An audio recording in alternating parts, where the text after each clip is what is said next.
Bonjour à toutes et à tous, merci d'être venus à cette troisième célébration publique des 50 ans du Centre de droit international. Donc on a voulu pour fêter cet anniversaire essayer d'associer différents types d'enseignants et d'académiques qui sont membres du Centre de droit international. Le 21 octobre dernier, on avait commencé plutôt par le corps scientifique avec une journée d'études sur les 100 ans du prix Nobel La Fontaine où plusieurs de nos doctorants ont exposé le résultat de leurs recherches qui avait été évalué par plusieurs personnalités comme Marty Kosciuszko, Robert Kolb, collègue de Marcelo Cohen ici présent, et Jean Salmon. On a dans un deuxième temps fait un colloque droit international et cinéma qui a été organisé les 17 et 18 février dernier, où là c'est plutôt, disons, les professeurs qui ont tenu qui ont eu la parole. Et puis, dans un troisième temps aujourd'hui, on va plutôt se concentrer sur les étudiants, puisque, comme vous l'avez vu dans l'intitulé de cette journée, c'est quand les étudiants se font juges. L'idée ici a été de reprendre un format déjà assez connu, qui est le format du procès simulé, qui consiste à plaider une cause virtuelle, fictive ou réelle devant une juridiction fictive, elle, toujours. Mais dans tous les précédents connus, en tout cas, les étudiants jouent le rôle des plaideurs. Et quant aux juges, c'est plutôt des enseignants, des professeurs ou des assistants qui vont évaluer les étudiants et même les noter d'ailleurs dans une perspective finalement assez classique. On a voulu retourner ici le schéma puisque cette fois-ci, les étudiants vont être les juges et ce sont plutôt d'illustres professeurs qui vont plaider devant eux et qui vont non pas être notés, mais quand même être soumis à une certaine forme d'évaluation, si pas d'eux-mêmes, en tout cas des arguments qui vont avancer, puisque un véritable jugement sera rendu d'ici quelques semaines. Et Vaios Koutroulis, qui a dès le début organisé et encadré les étudiants pour cette tâche, vous donnera en fin de séance plus d'indications à ce sujet. Juste quand même 2-3 petites précisions par rapport à la manière dont ça s'est passé. On a envoyé une lettre tout à fait officielle au Royaume-Uni et à l'Argentine pour savoir s'ils souhaitaient nommer des représentants officiels pour être soumis à non pas un jugement, une décision. Donc nous n'avons, même si c'est un peu mégalomane, disons-le, de prétendre trancher une question comme celle des Malouines par des étudiants ou d'ailleurs par des professeurs, ce serait tout aussi peut-être utopique, mais néanmoins on a demandé s'ils souhaitaient donc nommer des représentants officiels. Les réactions ont été soit inexistantes du côté britannique, soit du côté argentin. Après quelques hésitations, ils ont préféré ne pas s'avancer dans cette voie. Et donc, nous avons demandé à des personnes que nous connaissions et dont on se disait qu'elles pouvaient, si pas représenter les États, en tout cas présenter les arguments des deux États concernés afin que les étudiants puissent se prononcer. Et donc on a demandé d'une part à Marcelo Cohen, qui est professeur à l'Institut des hautes études internationales et du développement de Genève, de présenter les arguments de l'Argentine. Marcelo Cohen est assez connu pour ses travaux dans le domaine de la délimitation et des litiges territoriaux, où il est à la fois un auteur reconnu et par ailleurs un praticien devant certaines juridictions.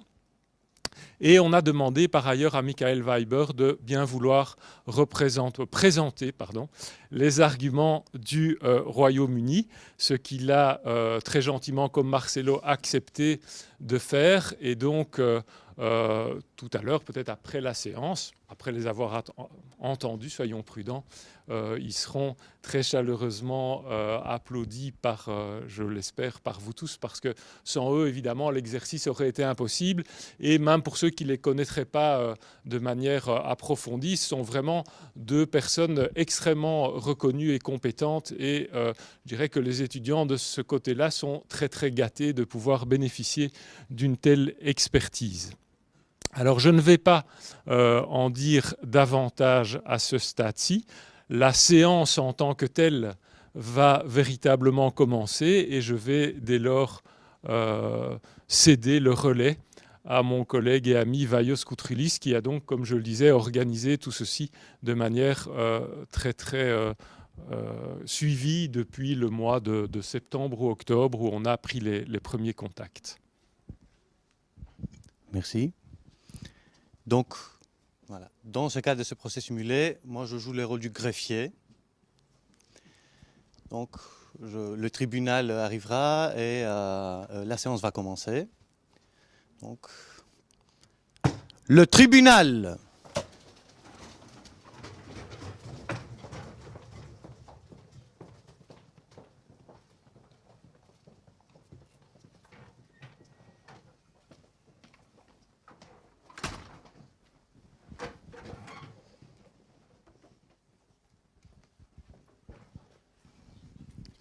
Veuillez vous asseoir, la séance est ouverte.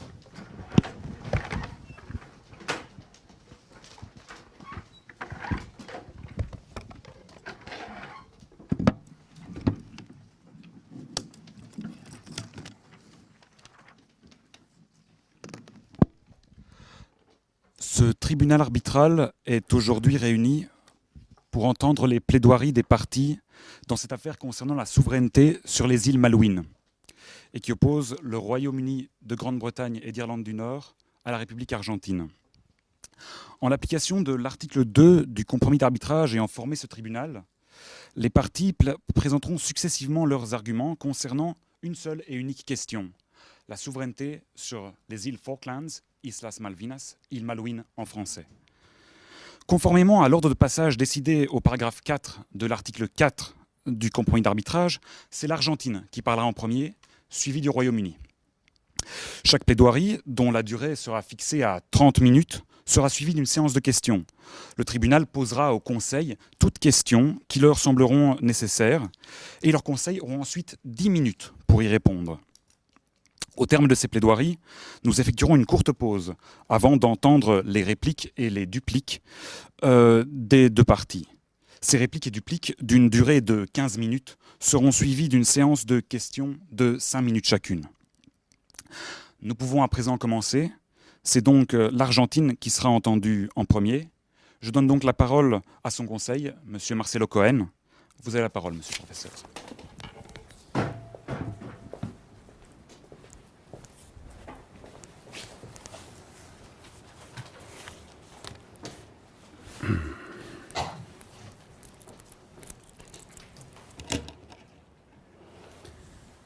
Monsieur le Président, Mesdames et Messieurs les arbitres, c'est un honneur de comparaître aujourd'hui devant vous pour défendre les droits de la République argentine.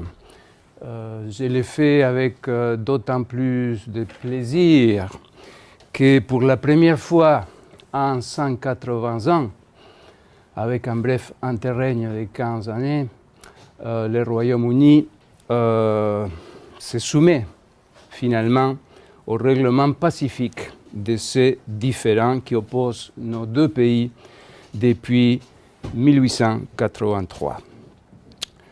Dans cet exposé des premiers tours, je vais passer outre la présentation géographique et historique, je vais me concentrer sur les aspects juridiques. Je pense que, mesdames et messieurs les arbitres, connaissent très bien la situation géographique des îles Malouines, à 450 km de la côte continentale argentine et à 13 000 km du Royaume-Uni. Cela n'est pas pour autant une question qui soit essentielle pour le règlement de ces différends. Donc, je vais me concentrer dans cet exposé de premier tour sur la première question essentielle pour tout règlement d'un différend territorial, à savoir la détermination de la date critique. Ensuite, je vais examiner les titres de souveraineté présentés par les deux parties. Et enfin, je vais examiner la question sous l'angle du droit de la décolonisation. Commençons donc par la question de la date critique. Comme vous le savez, mesdames et messieurs les arbitres, dans tous différents territoires, mais pas seulement dans les différents territoriaux, il est fondamental d'établir les moments dans lesquels les revendications avancées par les deux parties doivent être examinées. Cela est fondamental en matière territoriale, mais cela s'applique aussi dans d'autres différents.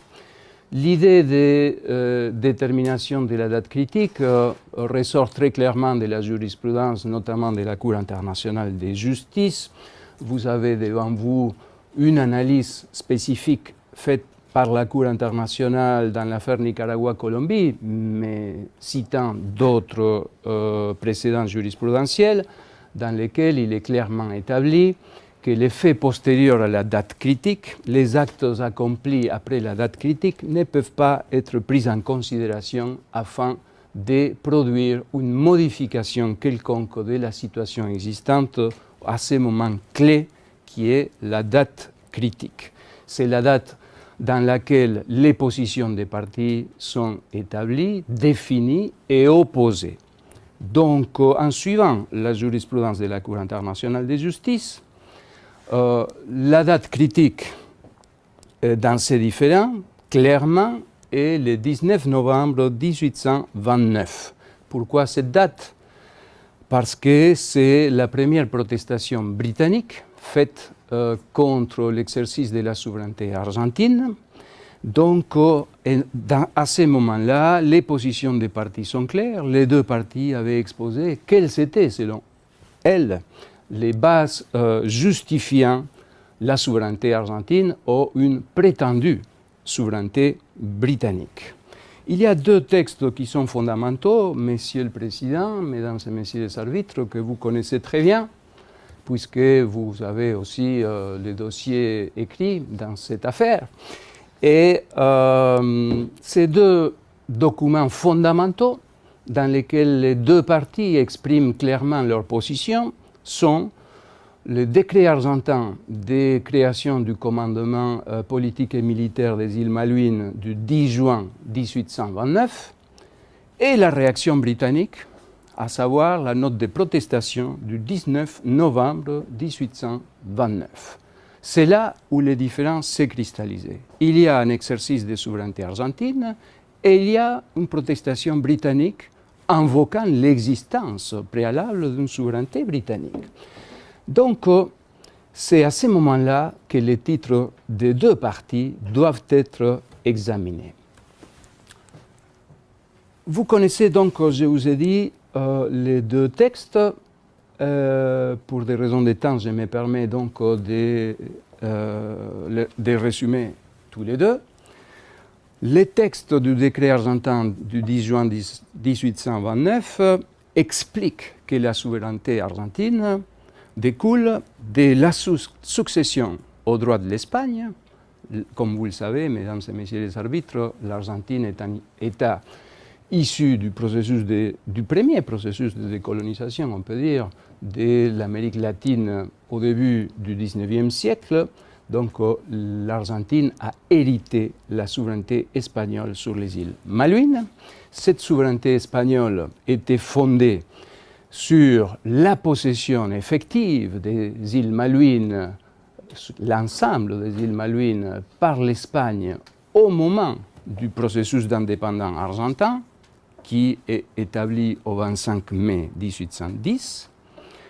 Le fait que l'Espagne a été le premier occupant des îles Malouines et la reconnaissance de cette souveraineté espagnole par les principales puissances de l'époque, notamment la France et le Royaume-Uni. Vous connaissez les éléments historiques, donc je ne vais pas m'appesantir sur toutes les données de l'histoire de ces longs différends. Finalement, quant à la souveraineté espagnole, le décret de 1829 mentionne aussi l'adjacence des îles Malouines au territoire continental espagnol. Il faut dire que toute cette zone de l'Amérique méridionale avait été de longue date reconnue par les principales puissances de l'époque dans leur partage du monde à des fins coloniales, le caractère espagnol de toute la région. Mais, mesdames et messieurs les arbitres, le deuxième argument que ce décret argentin mentionne, c'est le fait que l'Argentine exerçait déjà la souveraineté de manière effective sur les îles Malouines après l'indépendance. Quelle est la position de la note de protestation britannique du 19 novembre 1829?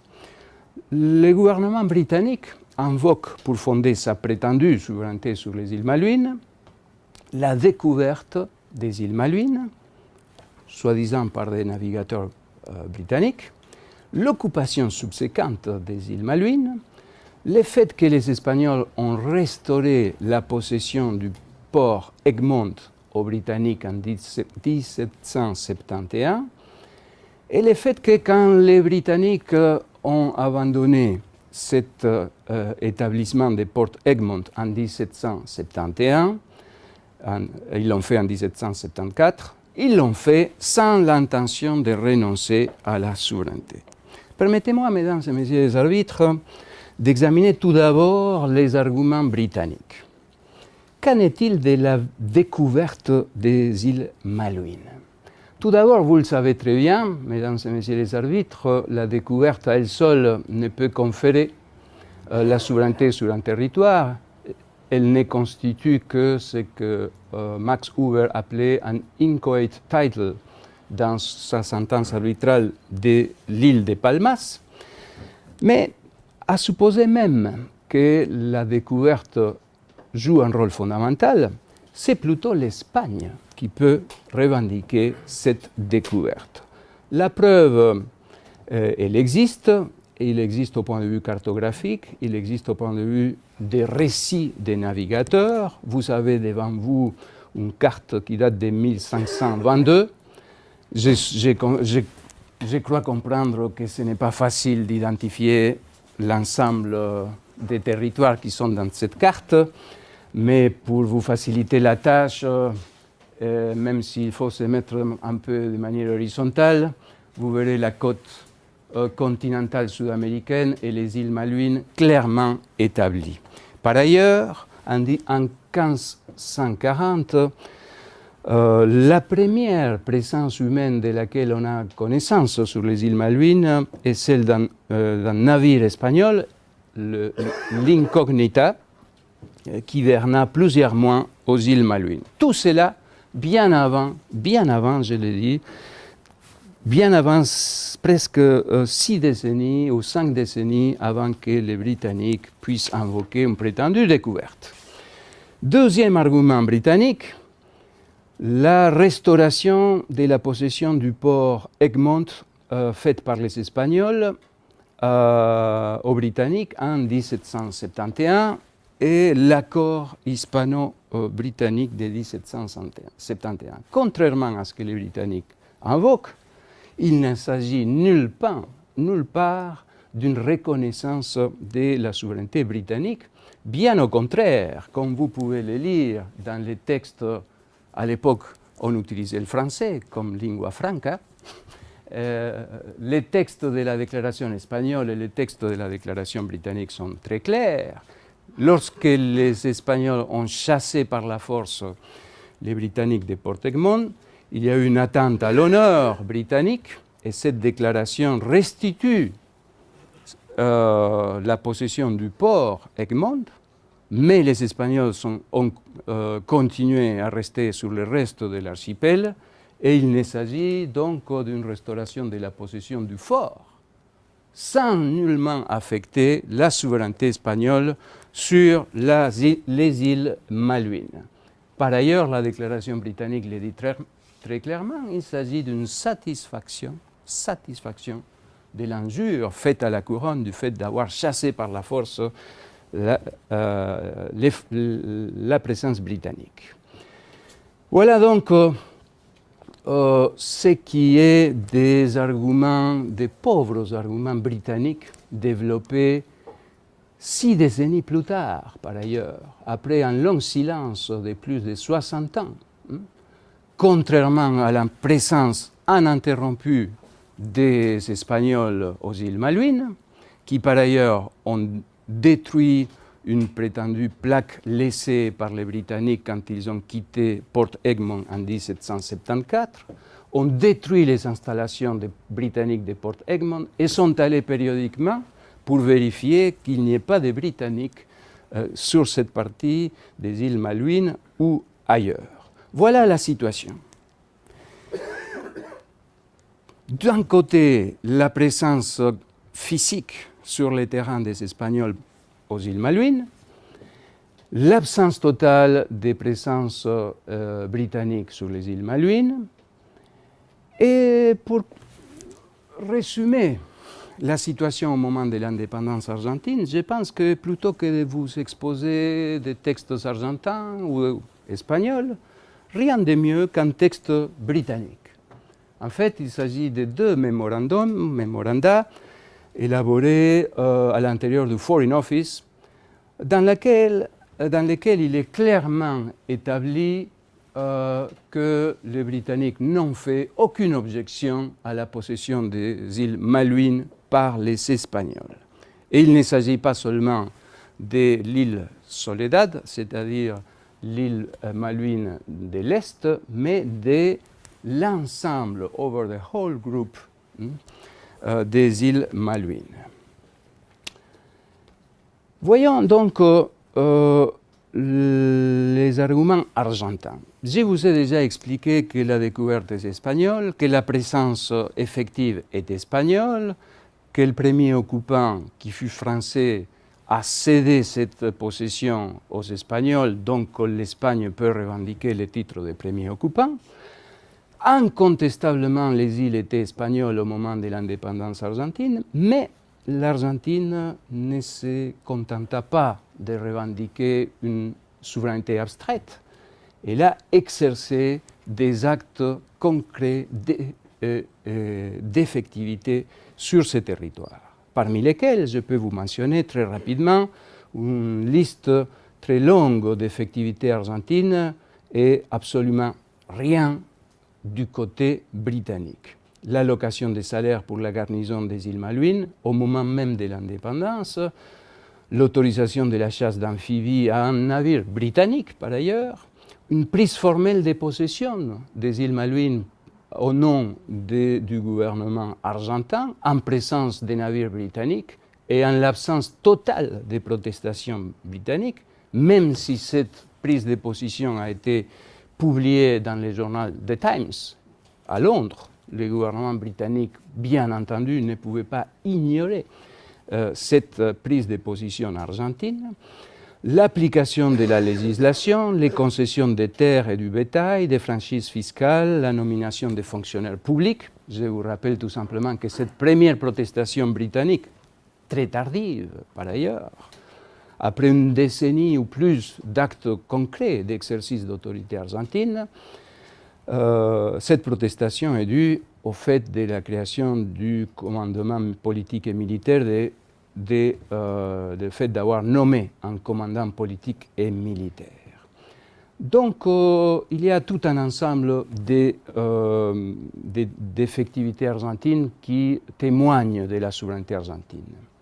Pourquoi les Britanniques protestent alors en 1829 après avoir complètement oublié les îles Malouines? C'est intéressant peut-être, mesdames et messieurs les arbitres, de mentionner c'est que le premier ministre britannique de l'époque, nous sommes en juillet 1829, à quelques mois avant la protestation britannique, le duc de Wellington, le premier ministre britannique, dit à l'un de ses fonctionnaires « J'ai étudié minutieusement la documentation et il n'est pas clair du tout qu'on ait jamais possédé la souveraineté de toutes ces îles. » Pourquoi simplement les Britanniques ont fait cette protestation? Parce que l'amirauté britannique estimait que c'était indispensable d'avoir une présence en l'Atlantique Sud pour des raisons stratégiques. Et c'est à ce moment-là qu'ils ont, pour ainsi dire, redécouvert l'existence des îles Malouines. Je passe maintenant à un autre élément qui me paraît important. L'Argentine n'a jamais renoncé à sa souveraineté. immédiatement après son expulsion en janvier 1833, l'Argentine proteste. Le gouvernement britannique refuse obstinément d'entrer dans des négociations à ce sujet. L'Argentine a proposé l'arbitrage et c'est le gouvernement britannique lui-même qui a reconnu que l'Argentine n'a jamais abandonné sa prétention et qui n'a jamais reconnu la souveraineté prétendue du Royaume-Uni. Pour des raisons de temps, je ne vais pas vous rappeler toute une série de protestations qui ont été émises. Ni les offres aux Argentines de soumettre la question à l'arbitrage. Je vous dirai tout simplement, en attendant d'écouter l'argumentation britannique, que la position de la Cour internationale de justice est très claire en matière d'abandon de la souveraineté. Il n'y a jamais eu de traité par lequel l'Argentine a renoncé à sa souveraineté. Il n'y a jamais eu un acte unilatéral par lequel l'Argentine a renoncé à sa souveraineté. Et la position de la Cour, comme vous le voyez dans cette citation que vous avez devant vous, est très claire. Tout changement des titulaires de la souveraineté fondé sur le comportement des partis doit se manifester de manière claire et dépourvue d'ambiguïté. On ne peut pas présumer à la légère un abandon quelconque de la souveraineté.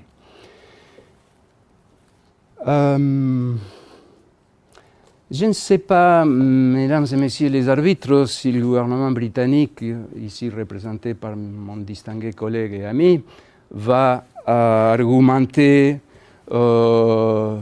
les prétendus titres de conquête ou les titres très controversés de la prescription acquisitive. J'attends et je ferai des commentaires à ces propos, si besoin est, lors du second tour. Je dirais tout simplement, pour conclure sur la souveraineté territoriale, que la comparaison entre les deux revendications à la date critique ne laisse aucun doute. La supériorité des titres argentins est absolument écrasante. Je passe maintenant, puisque je crois, monsieur le greffier, qu'il me reste 10 minutes seulement. D'accord. Alors je passe maintenant à un argument plus nouveau développé par le Royaume-Uni, conscient de la faiblesse intrinsèque de sa revendication de souveraineté. Le Royaume-Uni a découvert très tardivement que le droit international reconnaît un principe fondamental aujourd'hui, qui est celui du droit des peuples à disposer d'eux-mêmes. Il s'est rappelé, lorsque ces colonies étaient pour la plupart déjà indépendantes, le Royaume-Uni s'est rappelé qu'il existait ces principes quand il fallait garder ces derniers confettis d'un empire colonial d'une autre époque. L'Argentine, au contraire, a toujours reconnu l'importance fondamentale du principe d'autodétermination. L'Argentine, comme étant un État issu d'un processus de décolonisation qui a dû lutter pour son indépendance, a été toujours favorable à la reconnaissance juridique de ces principes fondamentaux. Seulement voilà, le Royaume-Uni souhaite manipuler ces principes afin de perpétuer sa domination coloniale. La première remarque que l'on peut faire quand on examine pourquoi le Royaume-Uni utilise l'argument de l'autodétermination, c'est qu'il a installé sa propre population dans les îles Malouines et maintenant prétend que ce soit les habitants des îles qui déterminent la souveraineté sur le territoire. Comme vous le savez, mesdames et messieurs les arbitres, toute communauté humaine n'est pas titulaire du droit des peuples à disposer d'eux-mêmes. Le droit international distingue plusieurs catégories, les peuples autochtones, les minorités nationales, religieuses, ethniques et autres, et pour chacune de ces catégories, il existe des droits différents. Seulement les peuples sont titulaires du droit à l'autodétermination, au moins dans son aspect externe. Il ne suffit pas de dire, comme le font les habitants, les citoyens britanniques, qui actuellement résident aux îles Malouines qu'ils constituent un peuple pour qu'ils puissent devenir titulaires du droit à l'autodétermination. Dans ce domaine, la reconnaissance internationale joue un rôle fondamental. Comme la Cour internationale de justice l'a rappelé dans son avis consultatif sur la construction d'un mur en territoire palestinien occupé, dans les cas du peuple palestinien, il n'existe aucun doute qu'il existe un peuple.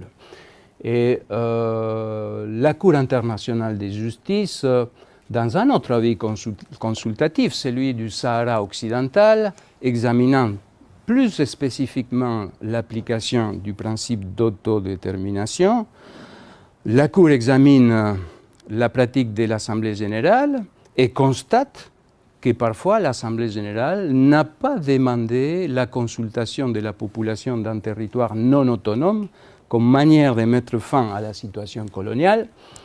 Tout simplement, comme le dit la Cour internationale de justice, une certaine population ne constituait pas un peuple pouvant prétendre à disposer de lui-même. Eh bien, mesdames et messieurs les arbitres, c'est la situation des îles Malouines.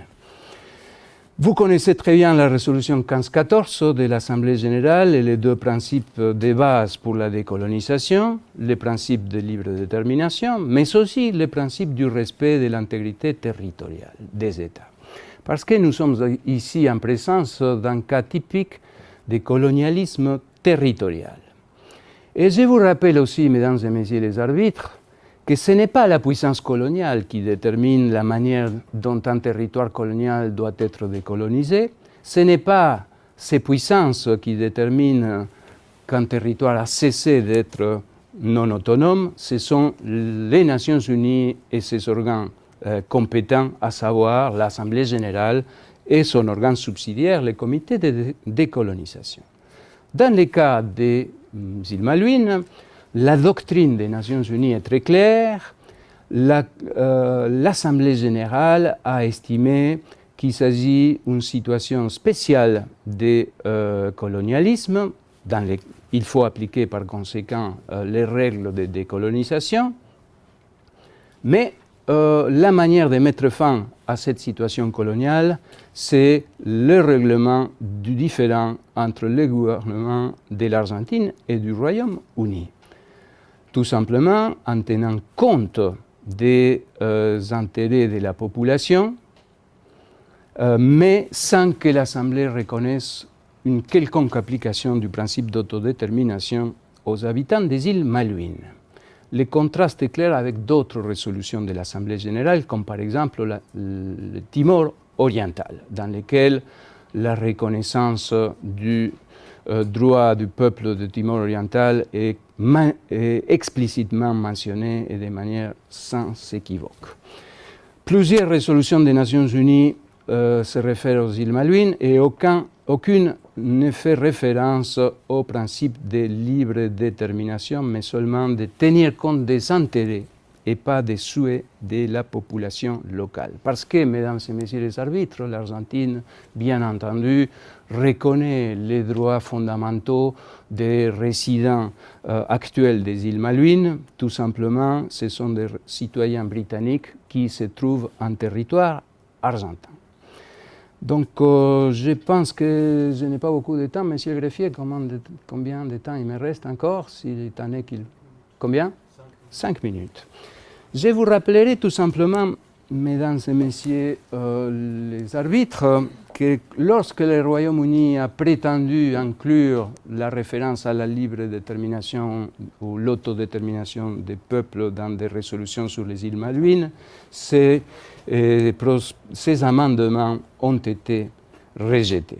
Et si vous regardez, mesdames et messieurs les arbitres, la composition de la population des îles Malouines, vous comprendrez tout de suite qu'il ne s'agit pas d'un peuple titulaire de l'autodétermination. Vous avez là l'évolution de la population des îles Malouines. Vous constaterez que cette population n'est pas une population qui s'accroît d'une manière naturelle, dans les processus naturels que n'importe quelle population dans n'importe quel pays du monde s'accroître. Cette population, dans un territoire isolé, dans lequel il n'y avait pas une population originaire, il n'y avait pas de population indigène aux îles Malouines, les premières populations ont été françaises, puis espagnoles, puis argentines. Cette population britannique actuelle est tributaire des besoins de la puissance coloniale pour les développements économiques de ses propres intérêts. J'attire votre attention, par exemple, sur le fait que 40% de la population, selon les 2 derniers recensements, habite aux îles Malouines depuis moins de 10 ans. C'est le recensement de 2001 et c'est le recensement de 2012. C'est un étrange peuple, celui que 40% est arrivé il y a moins de 10 ans.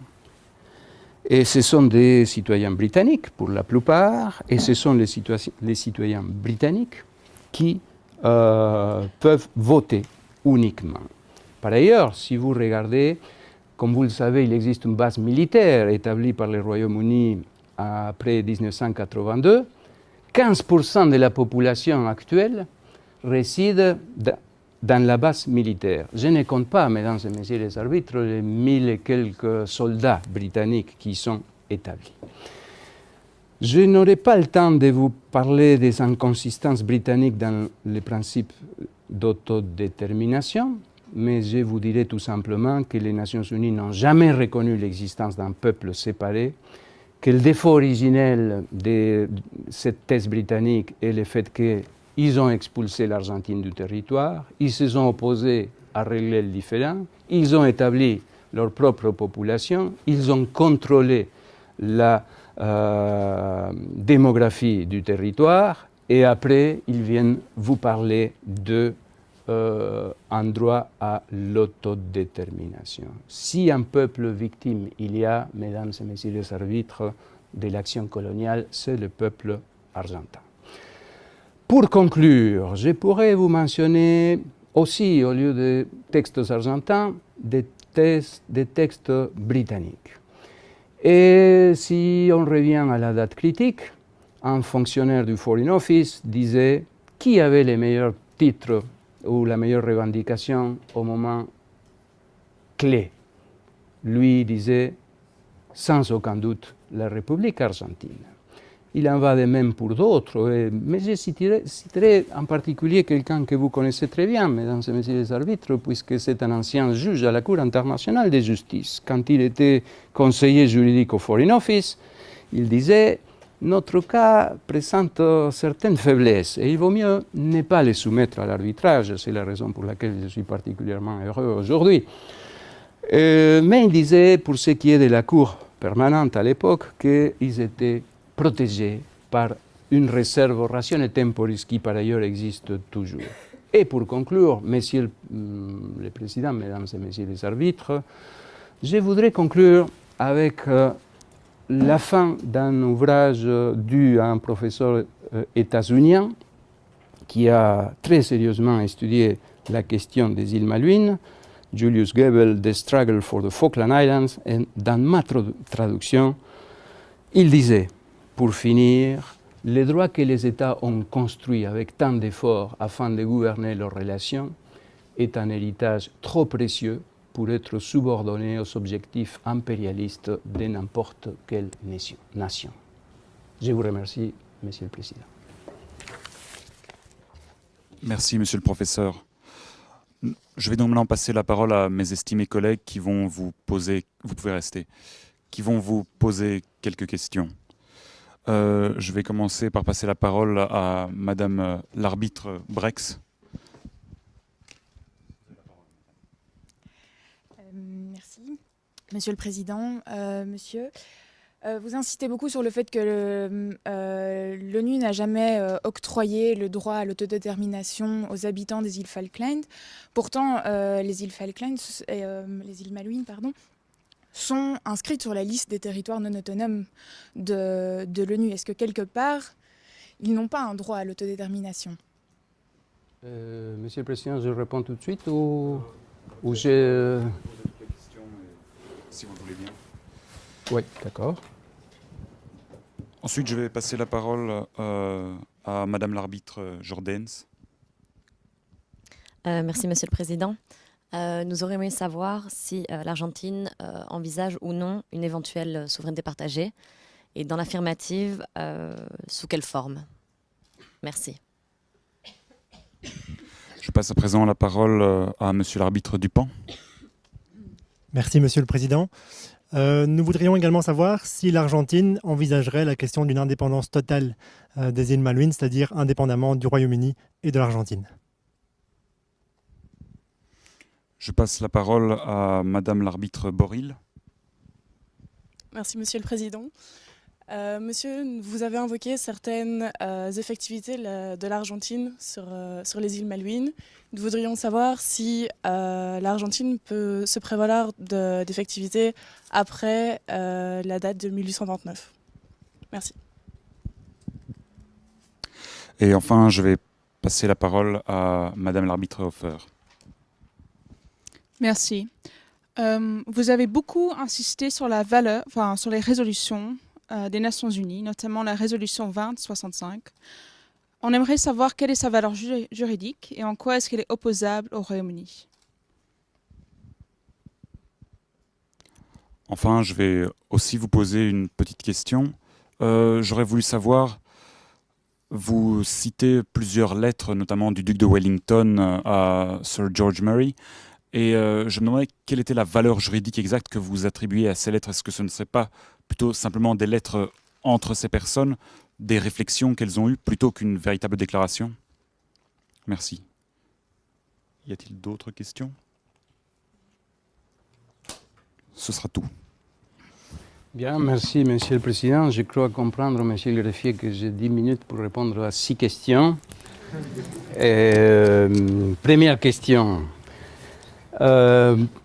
Pourquoi, si les îles Malouines sont inscrites comme territoire non autonome des Nations Unies, on ne devrait pas leur appliquer les principes d'autodétermination? Première question. Réponse très claire, parce que c'est l'Assemblée générale des Nations Unies, dans la pratique du processus de décolonisation, dans ce qu'on appelle les droits de la décolonisation, qui détermine la manière de mettre fin à une situation coloniale.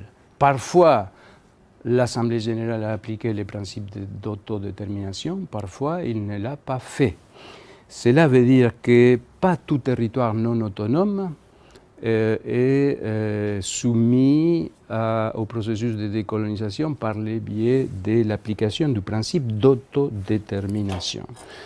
C'est ce que la Cour a dit dans l'avis consultatif de 75 sur le Sahara occidental, dont je vous ai cité le paragraphe pertinent.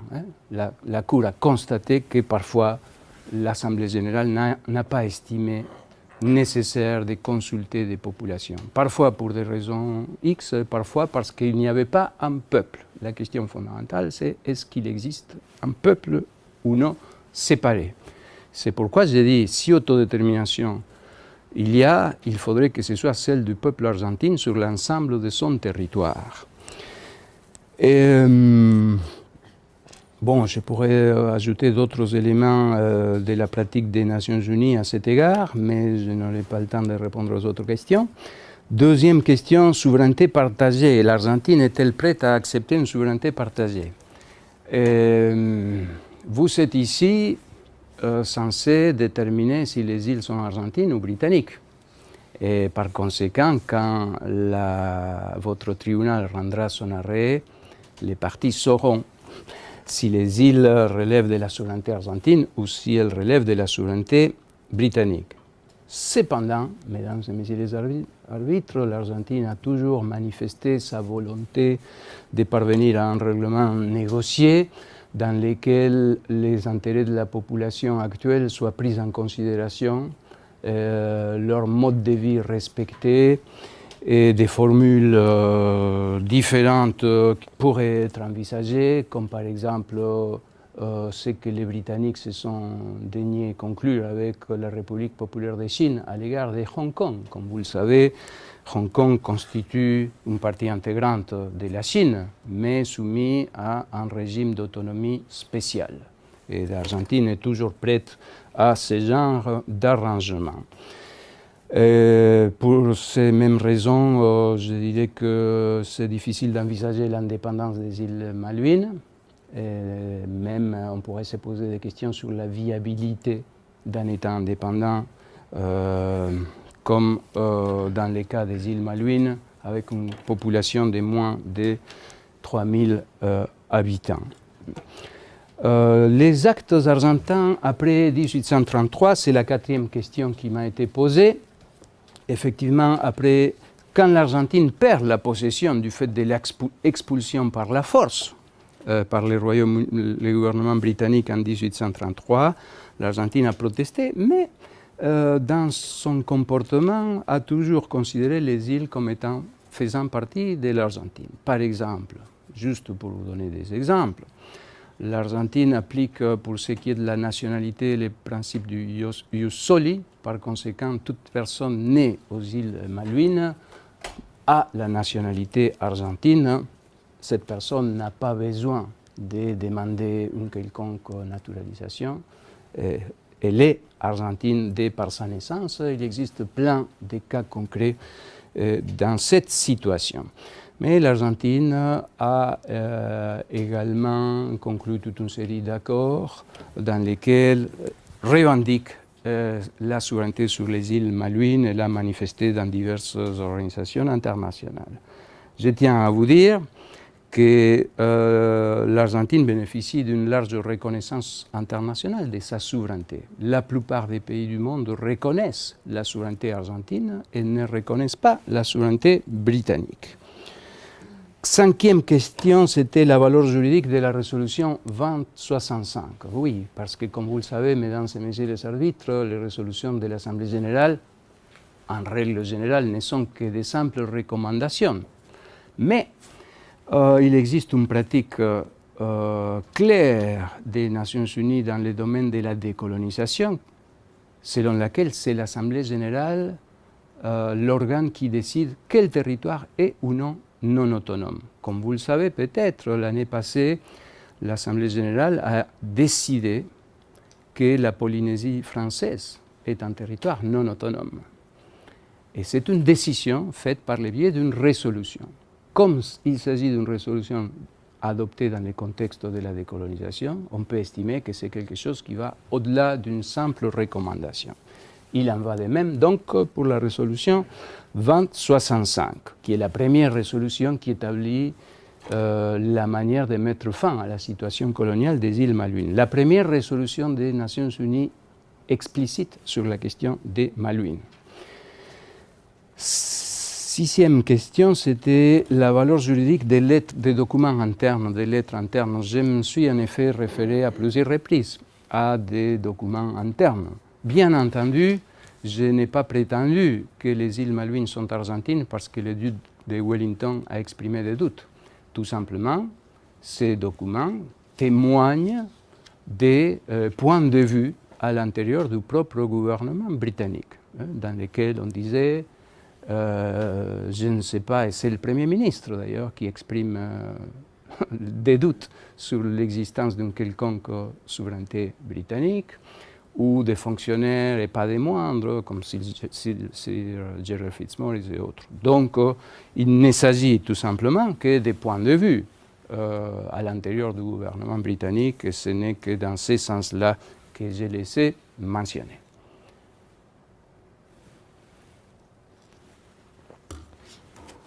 Merci, monsieur le professeur.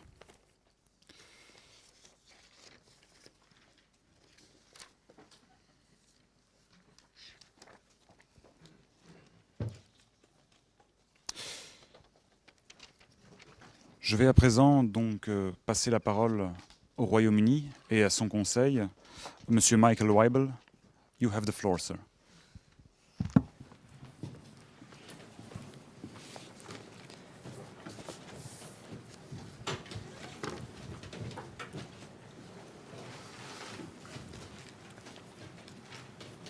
Mr. President, members of the Tribunal, it is an honor to appear before you on behalf of the United Kingdom, and the UK is grateful to the members of the Tribunal for the opportunity to present its case on sovereignty over the Falkland Islands today. We are assembled here today in dark days for international law, days that hark back to the 19th century power politics. Russia's abrupt annexation of the Crimea this week reminds us of the stark consequences for international peace and security if nations use military force to bring disputed territories under their sovereignty.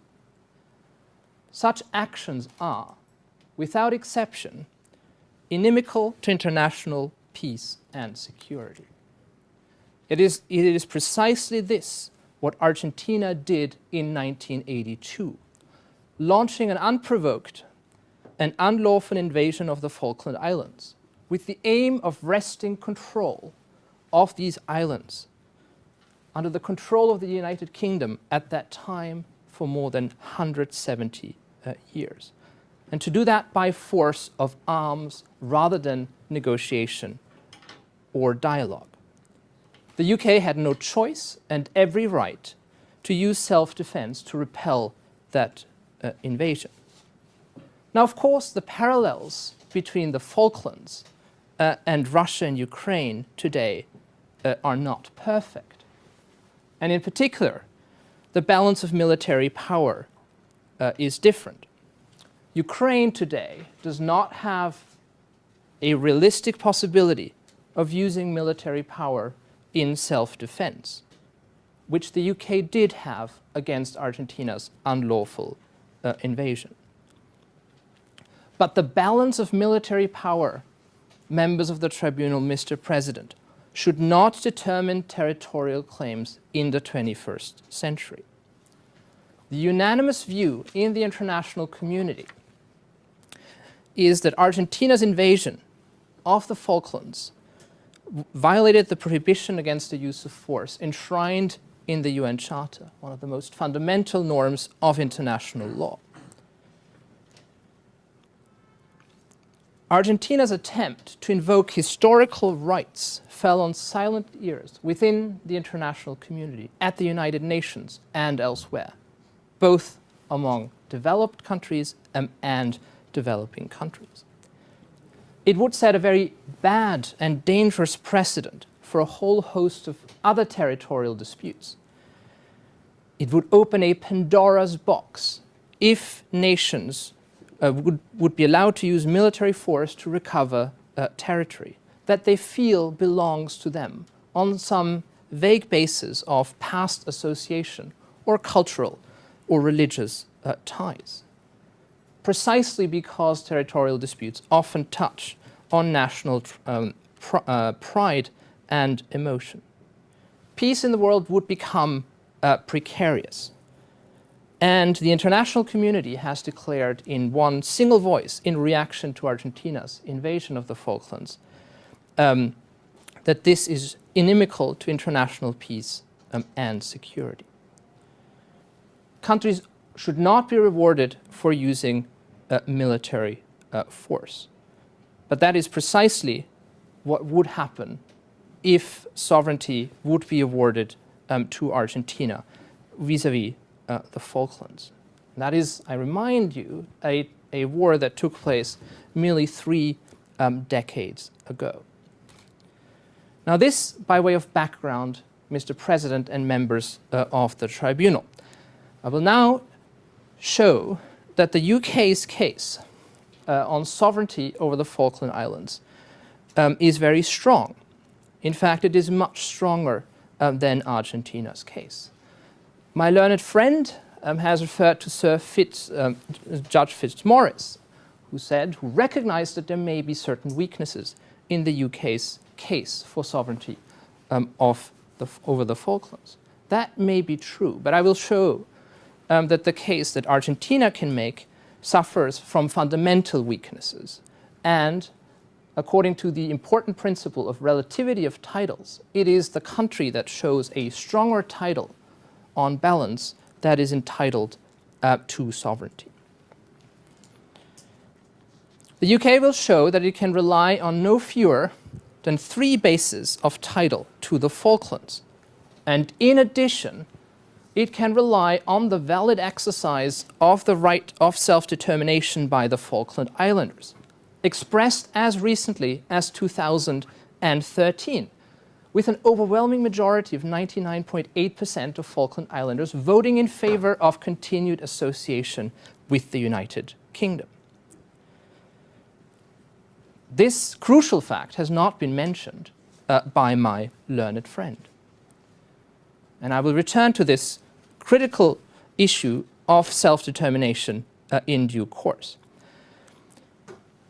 Let me first look at the 3 traditional bases on which the UK is entitled to sovereignty in respect of the Falkland Islands. That is occupation, conquest, and prescription. Discovery is an important root of title for the United Kingdom in respect of the Falkland Islands. It does acknowledge that it is only an inchoate title, so that it must be completed in a reasonable period, which the UK did, as I will now explain. The United Kingdom was the first to lawfully occupy the Falkland Islands. It sent in 1765 an expedition to the Falkland Islands and established Port Egmont, a settlement on what is called Saunders Island. And the UK made other landings on the Falkland Islands in the 18th century.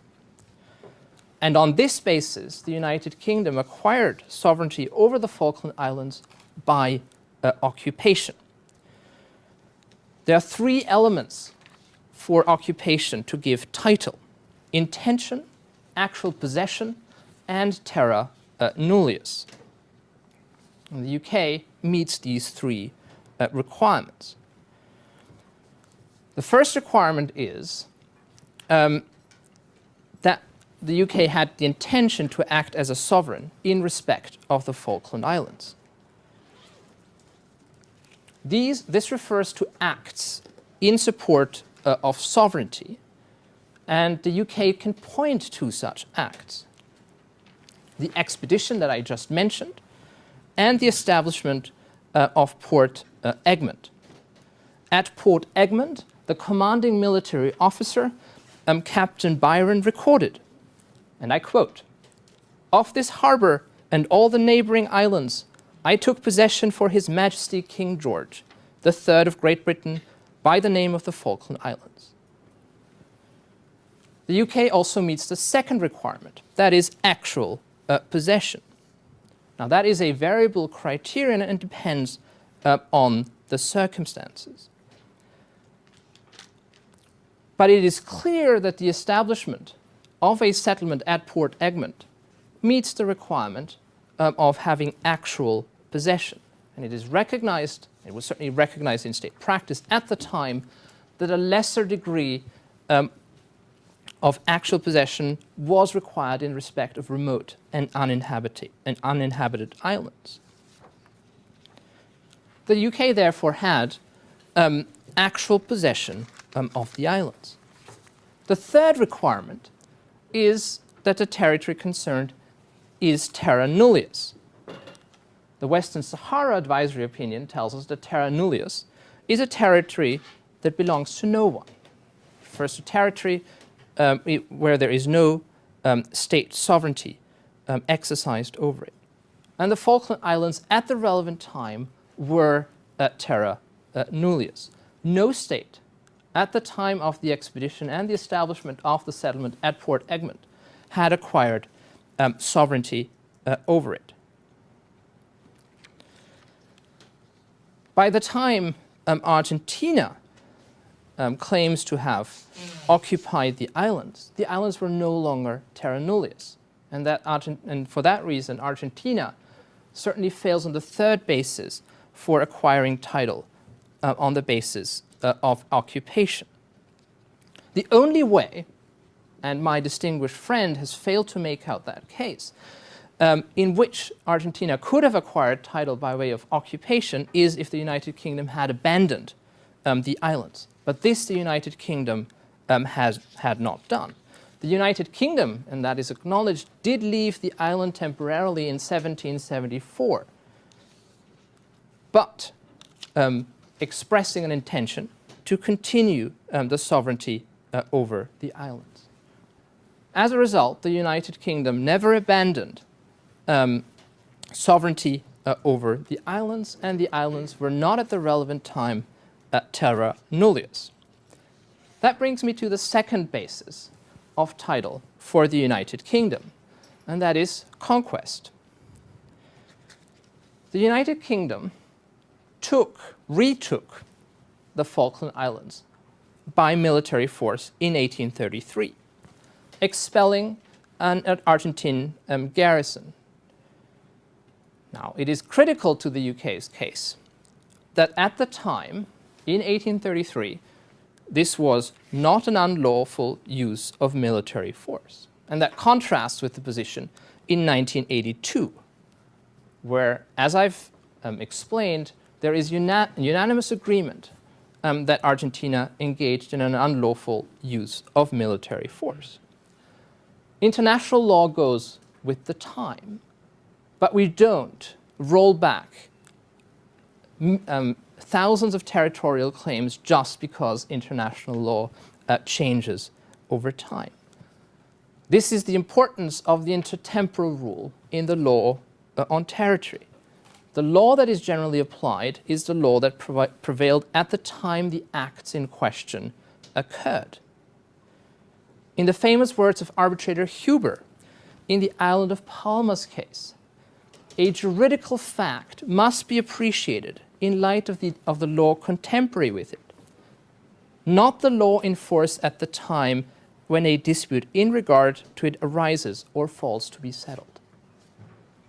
So the lawfulness of the conquest, in other words, needs to be assessed by reference to the law as it stood in 1833. And there can be no doubt that conquest in 1833 was lawful. That brings me then to the third basis for the UK's title to the Falklands. So even if, Mr. President, honourable members of the Tribunal, you're not with me on these first 2 points, I can also rely on prescription as an alternative basis for the UK's title to the Falklands. Effective occupation and control of the Falklands for more than 150 years. A very long time indeed. I will show that the United Kingdom has acquired sovereignty over the islands by prescription on the basis of its continuous, peaceful, and public display of state authority on the islands. A state acquires sovereignty by prescription when it intends to act as sovereign and exercises state authority in a continuous, peaceful, and public way. And on the date on which a decision regarding the sovereignty of the territory has to be made, the critical date. The critical date here is the 11th of December 2013, according to Article 6.1 of the Compromis. Now, in order to successfully make out our case on prescription, we don't need to show, in contrast to occupation, that the Falkland Islands were terra nullius. So the absence, the presence of some settlement, in other words, on the Falkland Islands is not fatal to a claim of acquisitive prescription. Now, there are 5 requirements for prescription: intention, actual possession, and this actual possession needs to be continuous, peaceful, and public. Now, I've already made out the first 2 elements, intention and actual possession, but just to provide a bit more detail specifically with respect to the last 150 years.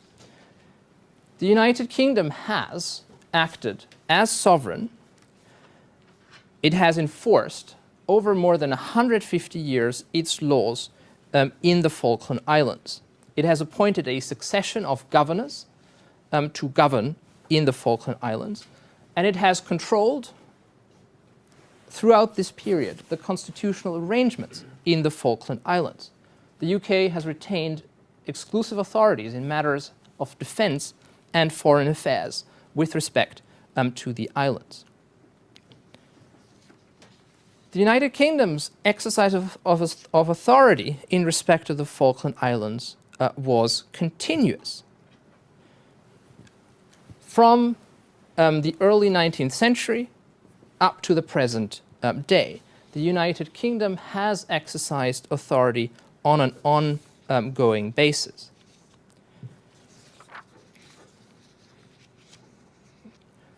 Now, my distinguished friend has, and will undoubtedly expand in his reply on this point, argued that the United Kingdom has been absent from the Falkland Islands for a period of time. Now, at most, the absence of the United Kingdom was for a period of 59 years, namely between 1774 and 1833. It is well established in international jurisprudence that such a length of time is not sufficient that 59 years does not lead to the absence of continuity. In the island of Palma's case, 100 years did not lead to the failure of a claim on the basis of prescription. In the Eastern Greenland case, 200 years was fine. And in the Clipperton Islands case, 39 years was fine, though the tribunal did not say that only 39 years and not longer was sufficient for continuity to exist. The fourth element of prescription is that the actual possession needs to be peaceful. It needs to be non-belligerent in relation to other states. Now, since the 1820s, the UK's actual exercise in respect of the Falklands has been peaceful, with one important exception, the unlawful use of military force by Argentina in 1982, which the UK had every right, in the exercise of its right to self-defense, to repel. And finally, the fifth requirement, it needs to be public. The UK, throughout this period, has displayed sovereignty in a non-clandestine way, in a public way. One can point to nautical maps showing that the islands belonged to the United Kingdom, statements by the Foreign Office and others about the UK's claim, about the UK's sovereignty over the islands, and repeated claims by the UK to sovereignty over the islands before the United Nations after 1945. By contrast, Argentina cannot point to any, cannot show that it meets the requirements of prescription, certainly not in the last 180 years. Spain and Argentina, at best, were on the islands for 25 years, compared to, as I have said, more than 180 years for the United Kingdom. And under the principle of the relativity of the title, surely the UK has a stronger basis to claim title to the Falklands on the basis of prescription. In summary, then, on this third basis to title for the UK's continuous, peaceful, and effective administration amounts to a superior title to sovereignty over the Falkland Islands. And as my learned friend in his academic and highly influential academic writing has pointed out, it is the principle of effectiveness that underlies the modern law governing the acquisition and loss of territory. And the simple matter is that the United Kingdom has, for more than 8 generations, had the balance of effectiveness in its favor. strongly in its favor in respect of the Falkland Islands. That brings me to my final point, and I will be brief in view of the time, self-determination. Self-determination is one of the most significant developments in international law in the 20th century. And the United Kingdom, as the world's oldest democracy, takes self-determination very seriously indeed. That is also shown by the United Kingdom organizing a referendum in Scotland in September 2014, where Scottish people will be given the right to decide whether their future lies inside the UK or outside. And that is quite unique, the UK would like to point out, in modern history. It can also be added that Spanish citizens resident in Scotland will have a vote in this referendum as well. So that shows that the UK, certainly in modern times, is a strong defender of the fundamental right of self-determination in international law. Now, what does this mean with respect to the Falkland Islands? As one of the arbitrators has pointed out in her question earlier, the UK would take the view that the fact that the Falkland Islands are inscribed on the UN list of non-self-governing territories does mean that there is a right of self-determination. In other words, the population on the Falklands, the Falkland Islanders, have a right to decide about their own future. And this is an open choice. And it's an open choice that the UK has respected. The Falkland Islanders could choose the modality. They could choose independence. They could choose association with Argentina. They can choose continued association with the United Kingdom. And that is their choice. They have made that choice overwhelmingly in 2013 in a referendum, 99.8% in favor of continued association with the United Kingdom. So if we take the view that it is the people, the Falkland Islanders, who should have the final say, they have made their view very clear. They want to remain with the United Kingdom. And the United Kingdom is under a duty to respect that right. It is under a duty to respect that valid exercise of the Falkland Islanders' right to self-determination. The right to self-determination is now widely recognized as being of a jus cogens and erga omnes character. And the United Kingdom would breach its international obligations if it denied that right to the Falkland Islanders, if it denied that right to the Scottish people and others who have equal rights.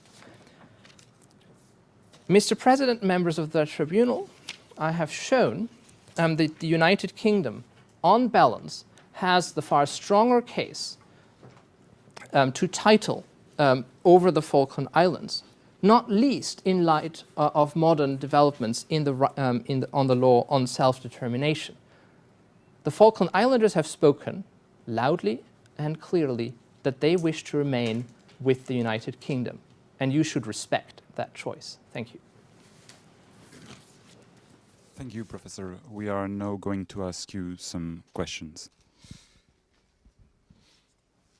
Je vais passer la parole à Madame l'arbitre de Roure.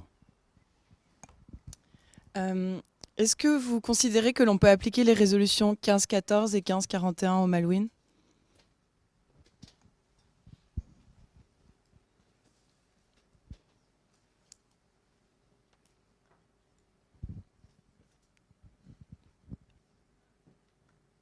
Je vais ensuite passer la parole à Madame l'arbitre Jordens.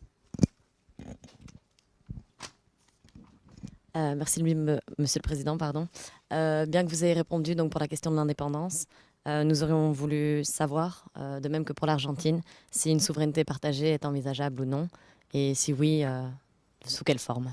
Merci.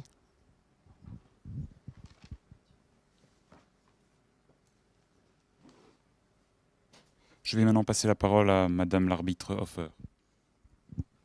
Yes, actually, I have two questions. One of them is regarding your argument on acquisitive prescription, meaning that it was one of the criteria has to be that it is peaceful. Now, even though you say that in 1833, the fact that the United Kingdom conquered the Falkland Islands by force, that at the time this was not a violation of international law, that doesn't mean that the action wasn't peaceful. You still used force. The United Kingdom still used force to acquire the islands.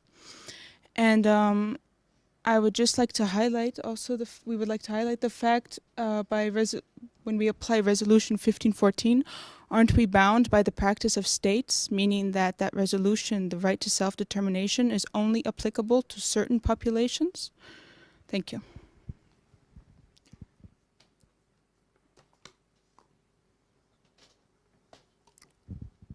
J'aurais enfin une dernière question à vous poser. Vous avez cité le précédent de l'île de Clipperton et aussi celui de l'île de Palmas et du Groenland oriental, mais ces parties du monde, et principalement l'île de Clipperton, en fait, sont inhabitées, voire inhabitables.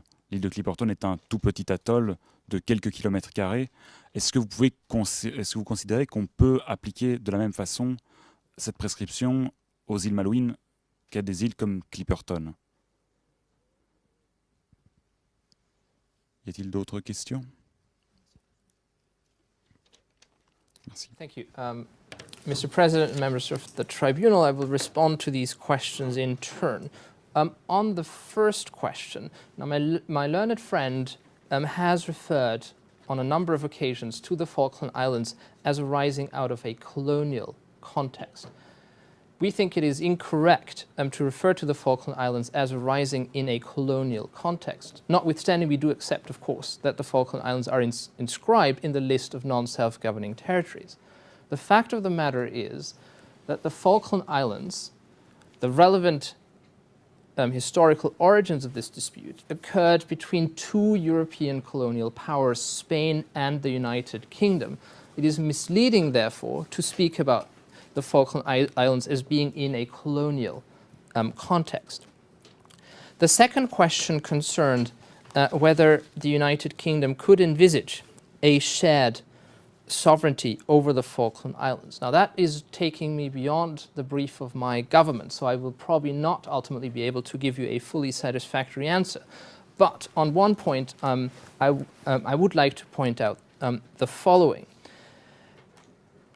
As I've explained, the United Kingdom is bound by the right of self-determination of the Falkland Islanders. And as long as the Falkland Islanders have not expressed a wish to be under shared sovereignty of Argentina and the United Kingdom is bound to respect that wish of the Falkland Islanders expressed just last year. Now that may change if the Falkland Islanders desired to come under shared sovereignty of Argentina and the United Kingdom. But it is manifest that the Falkland Islanders at the present time do not wish such an arrangement to be put in place for their island. With respect to the third question, the first sub-question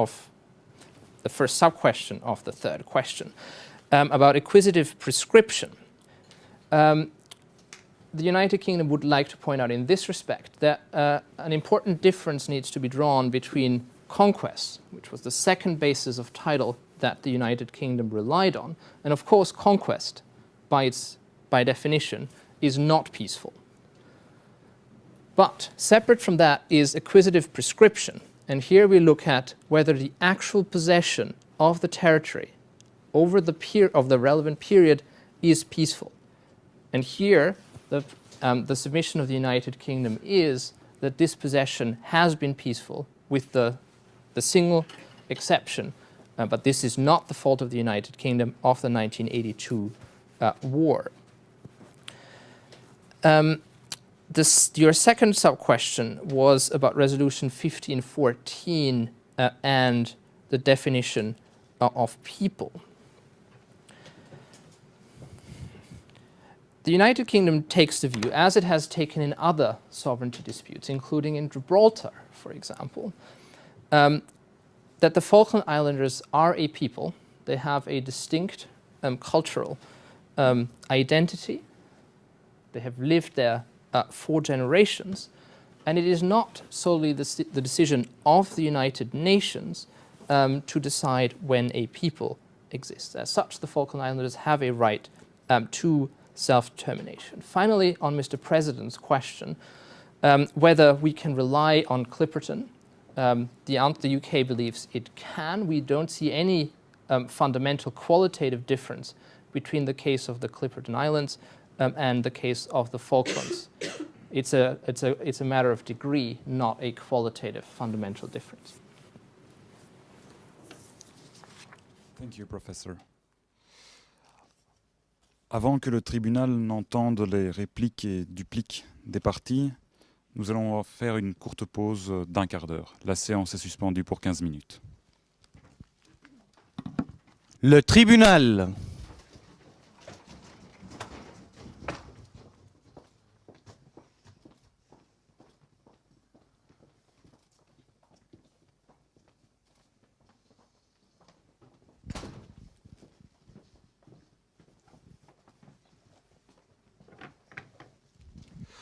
Veuillez vous asseoir, la séance est rouverte.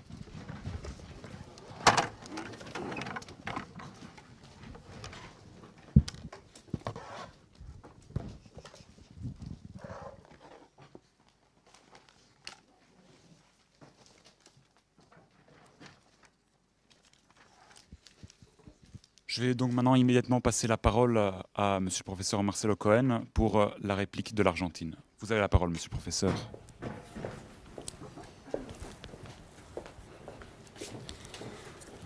Merci, Monsieur le Président, Mesdames et Messieurs les arbitres. Je vais brièvement répondre à l'argumentation développée par le Royaume-Uni lors du premier tour. Je constate avec étonnement que mon distingué collègue et ami de l'autre côté de la barre a commencé son exposé avec des considérations tout à fait étrangères à l'objet de votre juridiction, qui est celle de déterminer qui a la souveraineté sur les îles Malouines. Je n'entrerai pas dans des considérations relatives à la question d'actualité évoquée par mon distingué collègue. Tout simplement, je relèverai la contradiction flagrante de la position du Royaume-Uni en ce qui concerne les conflits auxquels il a fait référence et la situation des îles Malouines.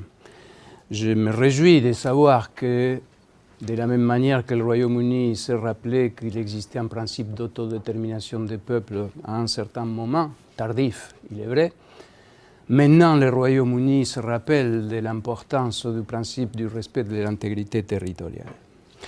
Le Royaume-Uni a aussi invoqué devant vous les conflits armés de 1982. Mesdames et messieurs les arbitres, vous n'êtes pas ici pour déterminer la licéité ou l'illicéité du recours à la force par l'Argentine en 1982.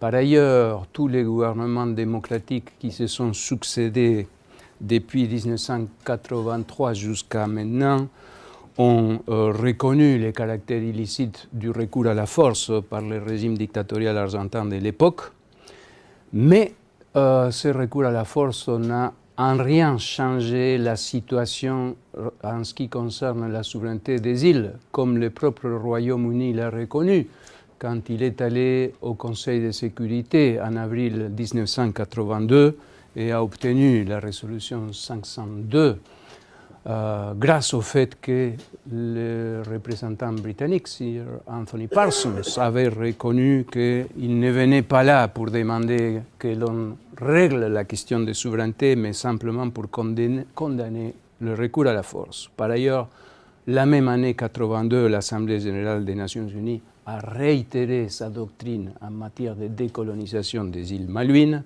c'est-à-dire le conflit armé de 1982 n'a aucun impact en ce qui concerne les titres de souveraineté des uns et des autres. Je relèverai aussi en passant que même en reconnaissant la responsabilité de l'Argentine pour cet emploi de la force contre le droit international, je mentionnerai également que le gouvernement de Mme Thatcher a tout fait pour empêcher un règlement pacifique de ces conflits.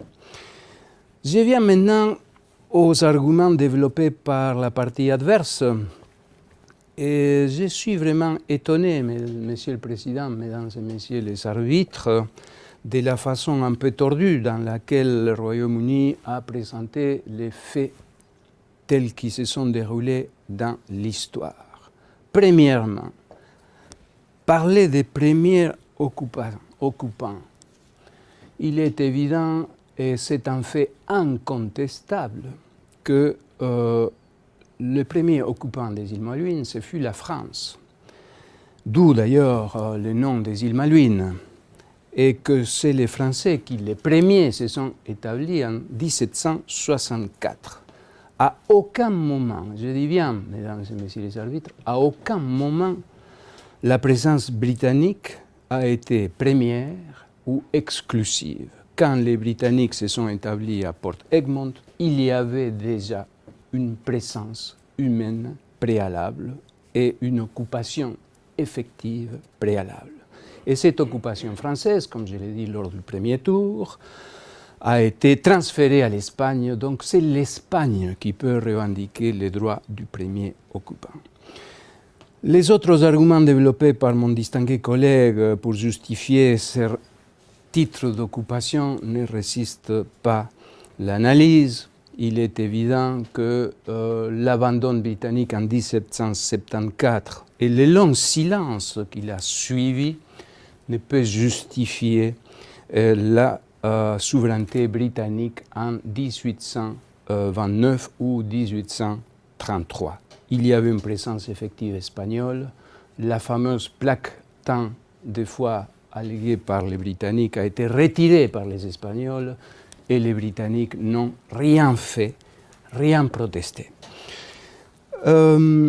Certes, conscient de la faiblesse de cet argument de la première occupation, mon distingué collègue a excipé pour la première fois dans l'histoire de ces différends, mesdames et messieurs les arbitres, pour la première fois dans toute l'histoire de ces différends, l'argument de la conquête et l'argument de la prescription acquisitive. Aveu flagrant de la simple invocation de la force comme argument principal pour la souveraineté britannique. Mais même ces deux arguments fondés sur la force ne résistent pas à l'analyse. Commençons tout d'abord par la conquête, Monsieur le Président. Quelles étaient les conditions exigées par le droit international à l'époque pour que la conquête puisse être un titre valable de souveraineté territoriale?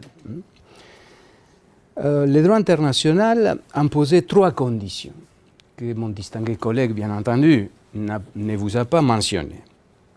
La première condition, c'était l'existence d'un état de guerre. Eh bien, mesdames et messieurs les arbitres, non seulement il n'y avait pas un état de guerre entre l'Argentine et la Grande-Bretagne en 1833, mais bien au contraire, il y avait un traité d'amitié, de commerce et de navigation entre les deux États. Premier vice qui écarte déjà la possibilité d'invoquer valablement la conquête comme mode d'acquisition de la souveraineté territoriale. Deuxième condition, le déplacement du souverain. Condition que, bien entendu, l'Argentine ne nie pas. Il y a eu un acte de force par lequel l'Argentine a été chassée de ces territoires. Mais la troisième condition fait également défaut. La doctrine qui a examiné cette question est d'accord pour dire que pour que la conquête opère transfert de souveraineté, il fallait un traité de paix par lequel l'ancien souverain renonce à sa souveraineté et reconnaît la souveraineté du vainqueur. Certains auteurs invoquent 1713 comme la date à partir de laquelle un traité de paix est nécessaire, d'autres 1815 Vienne, dans le premier cas Utrecht, dans le deuxième Vienne, comme argument. Il est clair que que soit la date à partir de laquelle un traité de paix est requis pour qu'une conquête puisse opérer, ni dans un cas ni dans l'autre, la condition était remplie en 1833 ou après. Je viens maintenant à l'argument de la prescription, Monsieur le Président. Je vous l'avais anticipé, je m'attendais à cet argument de la prescription acquisitive. Depuis Grotius jusqu'à aujourd'hui, la doctrine du droit international discute à propos de l'existence ou non de la prescription acquisitive en droit international. C'est une thèse controversée. La Cour internationale de justice, dans son arrêt de 1999 dans l'affaire de l'île Kasikili-Sedudu entre la Namibie et le Botswana, a parlé de la doctrine. J'attire votre attention sur l'emploi du terme. Quand la Cour parle de l'uti possidetis, il parle du principe de l'uti possidetis. Quand la Cour parle de la prescription, elle dit la doctrine. Et la Cour, tout simplement dans cette affaire, a constaté que les deux parties ont invoqué l'existence de la prescription. Mais la Cour s'est abstenue de reconnaître l'existence de la prescription acquisitive en droit international. Quoi qu'il en soit, Monsieur le Président, si la prescription était un titre qui existerait en droit international, les conditions ne seraient même pas remplies en l'espèce. Pourquoi? Il ne s'agit pas tout simplement d'examiner l'intention britannique ou la possession. Certains des membres de ce tribunal ont posé des questions quant au caractère paisible, mais la doctrine qui reconnaît l'existence de la prescription s'accorde pour dire qu'il ne faudrait pas qu'il y ait des protestations de la part de l'autre partie. Et un parallèle que vous pouvez faire avec la prescription en droit interne vous donne les mêmes résultats. Qu'en est-il ici?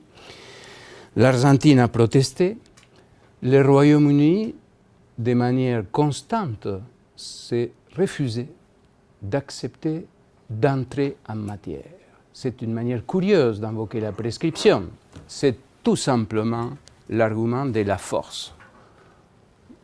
L'autre partie est en mesure d'imposer sa force et la partie la plus faible n'a pas de moyens sauf de protester. Je dirais par ailleurs que les exemples donnés par mon distingué contradicteur ne sont pas pertinents. Dans l'affaire de Clipperton, dans l'affaire du Groenland oriental, dans l'affaire des Palmas et autres, au fond, il ne s'agissait pas d'opposer titre original et prescription. À Clipperton, l'arbitre a trouvé que c'est la France qui avait un meilleur titre que le Mexique. Groenland oriental, le Danemark, Palmas, les Pays-Bas. Et je dirais en plus quelque chose qui me paraît fondamental. La prescription est un titre qui dépend du simple écoulement d'un laps de temps. Le gouvernement britannique vient vous dire, comme nous sommes là depuis 180 ans, vous devez reconnaître notre souveraineté. Mais je vous rappellerai, mesdames et messieurs les arbitres, ce que Hugo Grotius disait dans son très connu ouvrage de Iure Belli ac Pacis. Rien ne se fait par le temps, tout se fait dans le temps. Eh bien, ce qu'il faut regarder, c'est ce qui s'est passé pendant ces 180 ans et non pas invoquer simplement que 180 ans se sont écoulés. Pendant ces 180 ans, la question est restée ouverte. Le Royaume-Uni n'a jamais accepté de régler ces différends. C'est le Royaume-Uni lui-même qui s'est mis en condition d'empêcher d'invoquer la prescription acquisitive. Mais tout cela, Monsieur le Président, témoigne aussi de l'absence totale de bonne foi du gouvernement britannique. Parce que vous vous rappelez très bien, mesdames et messieurs les arbitres, du contenu de la note de protestation. Si les Britanniques étaient souverains en 1829, parce qu'ils disaient qu'ils avaient découvert les îles d'abord, qu'ils étaient les premiers occupants, qu'ils n'avaient pas abandonné les îles avec une intention d'abandon, invoquer les fêtes des forces de 1833, invoquer le silence, mesdames et messieurs les arbitres. 59 ans de silence britannique apparemment n'aboutissent pas à la perte de la souveraineté. Mais lorsque l'Argentine est restée silencieuse du fait de sa situation interne et du fait que les Britanniques se refusaient même de manière humiliante pour l'Argentine de répondre aux protestations argentines pendant 30 ans, le gouvernement britannique prétend que l'Argentine a acquiescé. Eh bien, je crois avoir démontré que l'Argentine n'a jamais acquiescé à la perte de sa souveraineté, en tout cas comme la Cour l'a dit dans l'affaire Malaisie-Singapour. Il faut qu'il y ait des faits clairs de renonciation, ce qui n'est pas le cas ici. Je pense que je n'ai pas beaucoup de temps, 2 minutes. Alors je vais me référer à la question des... Pour conclure sur cette question, il y a un élément fondamental aussi dans la jurisprudence de la Cour, à partir de l'arrêt Burkina Faso-Mali que vous connaissez très bien, mesdames et messieurs les arbitres. Dans les cas de contradiction entre le titre et l'effectivité, la prévalence va pour les titres et pas pour l'effectivité. Droit des peuples à disposer d'eux-mêmes. Monsieur le Président, le Royaume-Uni se référait au référendum que le gouvernement britannique a organisé pour que ces ressortissants britanniques décident que le territoire dans lequel ils sont doit rester britannique.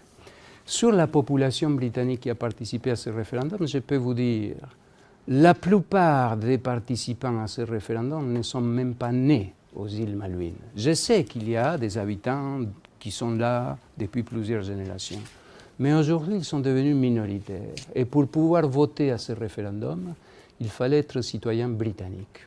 Cela veut dire qu'il y a des Chiliens ou des Saint-Héléniens qui font le travail que les Britanniques n'aiment pas faire et qui font le travail aux îles Malouines qui sont là depuis des générations.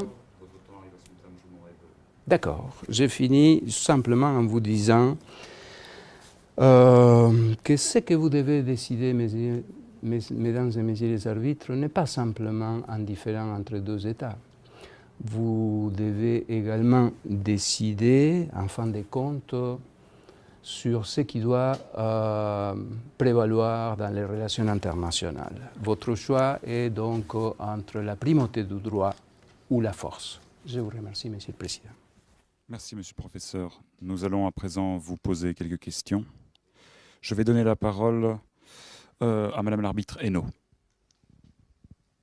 Merci, Monsieur le Président. Alors, on voulait savoir ce que vous pensez à propos de la date de 2013 que le Royaume-Uni a donnée comme date critique. Ensuite, je vais aussi vous poser une petite question au sujet des conditions de la conquête auxquelles vous faites référence. Quelles sont les bases juridiques de ces conditions? Y a-t-il d'autres questions? Voilà, ce sera tout. C'est tout? OK. Bon, la date critique. Mesdames et messieurs les arbitres, j'ai invoqué la date critique en me basant sur la jurisprudence de la Cour et la manière dont la Cour détermine la date critique, c'est-à-dire à quel moment s'est cristallisé le différend. Il y a un État qui, d'une manière ou d'une autre, invoque ou exerce sa souveraineté, et l'autre qui vient et qui la conteste. C'est ce que la Cour a fait dans les différentes affaires que j'ai mentionnées, Malaisie-Singapour, Nicaragua-Colombie, Nicaragua-Honduras, pour vous mentionner les toutes dernières décisions de la Cour en matière territoriale.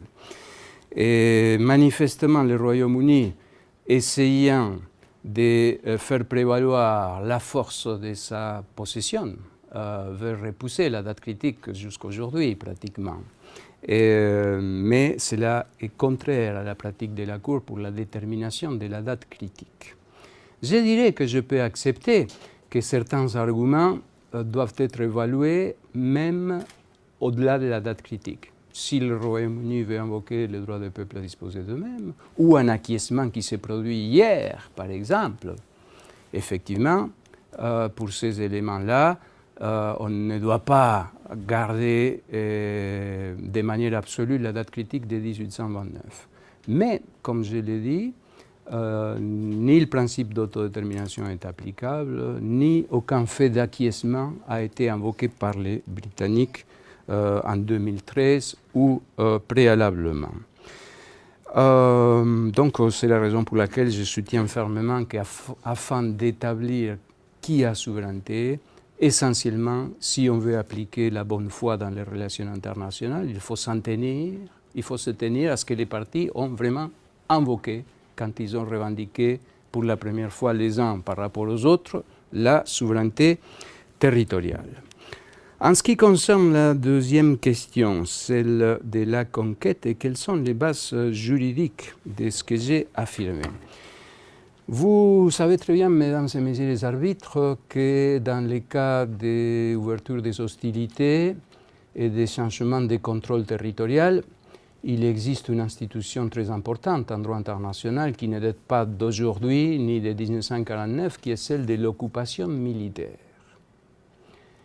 Pourquoi il existe l'institution de l'occupation militaire? Précisément parce que tant que la situation n'est pas déterminée, un État qui contrôle, grâce à sa force armée, un territoire qui n'était pas auparavant sous son contrôle, devient un occupant militaire. Si on ignorait les conditions que je viens de vous mentionner, existence d'un état de guerre, à l'époque, cette condition était nécessaire pour qu'il existe guerre entre les États, je vous rappelle, et vous le savez très bien, mesdames et messieurs les arbitres. Si on ignorait la condition d'un traité de paix, et si le simple fait de la volonté de l'État qui triomphe sur le plan militaire suffit, il n'y aurait aucune distinction à faire entre l'occupation militaire et la conquête. Il suffirait que l'occupant militaire dise « Je ne suis plus occupant militaire, je suis souverain, donc mes obligations comme occupant ont disparu » pour que tout l'échafaudage de l'occupation militaire disparaisse. Par ailleurs, la doctrine tant française que britannique, je pense à Lord McNair, par exemple, a reconnu l'existence de ces trois conditions. Comme je l'ai dit, le débat est à propos du moment. Est-ce que c'était lors de la paix d'Utrecht ou est-ce que c'était lors du congrès de Vienne de 1815, le moment dans lequel cette exigence d'un traité de paix a été exigée? Et voilà, ce sont mes réponses, Monsieur le Président. J'espère avoir satisfait vos inquiétudes. Merci, Monsieur le Professeur. Le moment est donc venu de passer la parole à Monsieur Michael Weibel pour la duplique du Royaume-Uni. The floor is yours, Professor.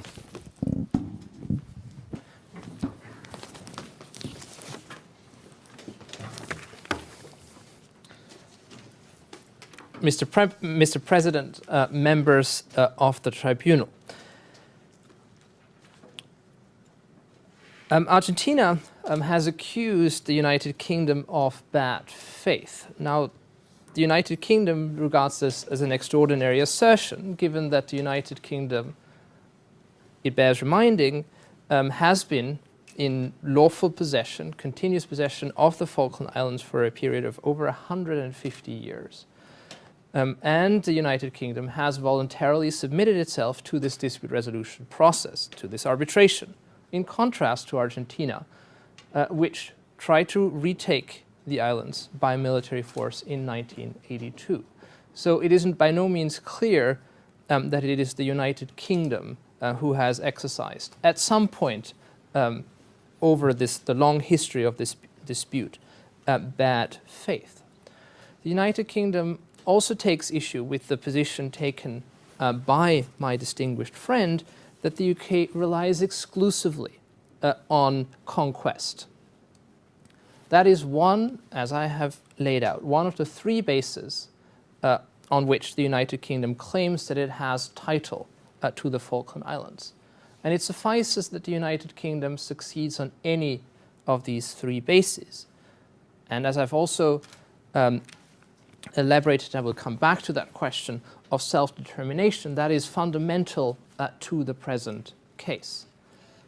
As long as the Falkland Islanders do not wish to pass under shared or exclusive Argentine sovereignty, their wish needs to be respected, and Argentina cannot, in such circumstances, have a claim to sovereignty over the Falkland Islands. I'll come back to that question in a bit more detail.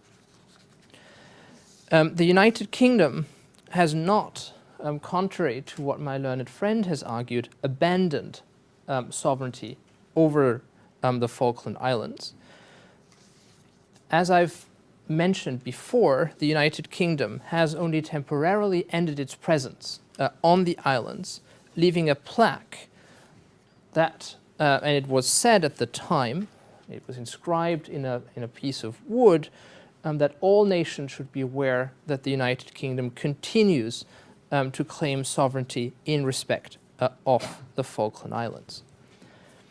So the UK has at no point abandoned sovereignty over the Falkland Islands. The same cannot be said with respect to Spain or, for that matter, Argentina. There are two episodes that I would like to draw the tribunal's attention to. In 1811, Spain left the islands because of political turmoil in Buenos Aires due to the impending independence of Argentina. Spain wanted to prevent Argentina from becoming independent, and during that period of time, the islands were uninhabited.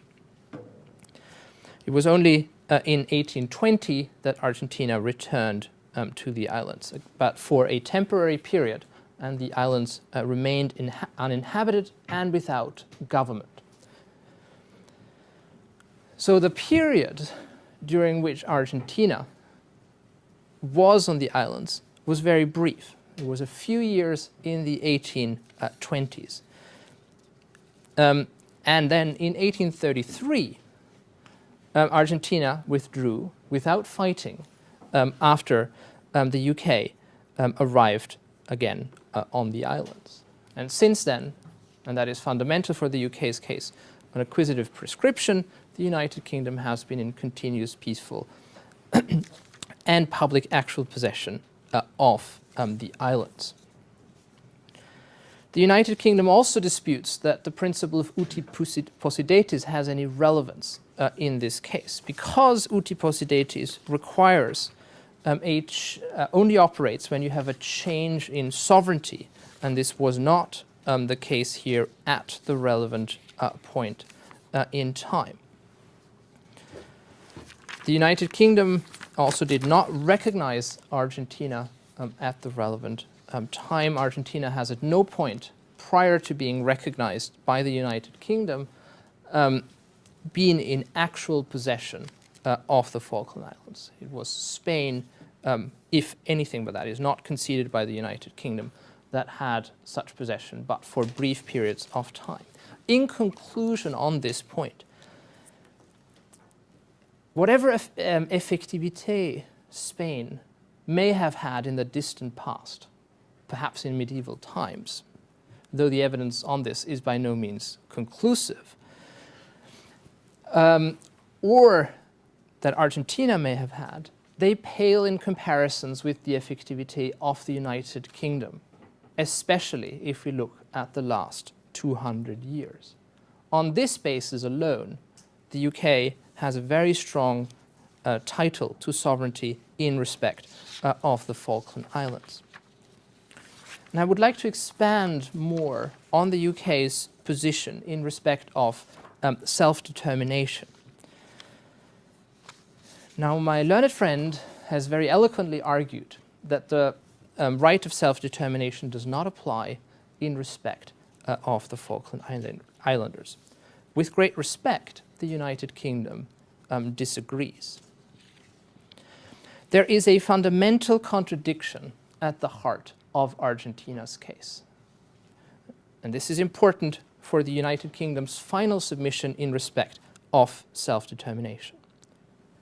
If the Falkland Islands are indeed a colonial situation, which, as I have outlined before, is not the position of the United Kingdom, then there must be a right of self-determination. This has been recognized by the United Nations and is now part of customary international law. So if it is colonial, it automatically follows that there is a right of self-determination, including a right of external self-determination.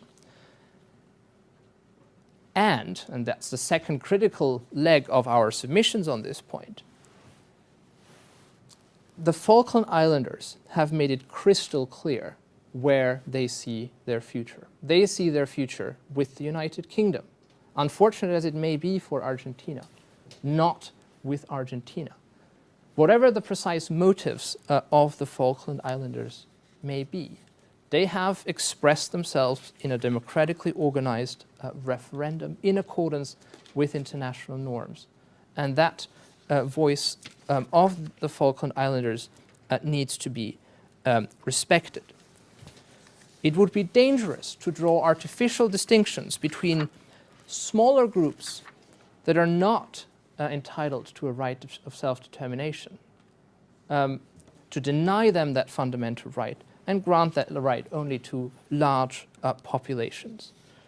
In the United Kingdom's view, just like in Gibraltar, the Falkland Islanders are a people and therefore have that right of self-determination.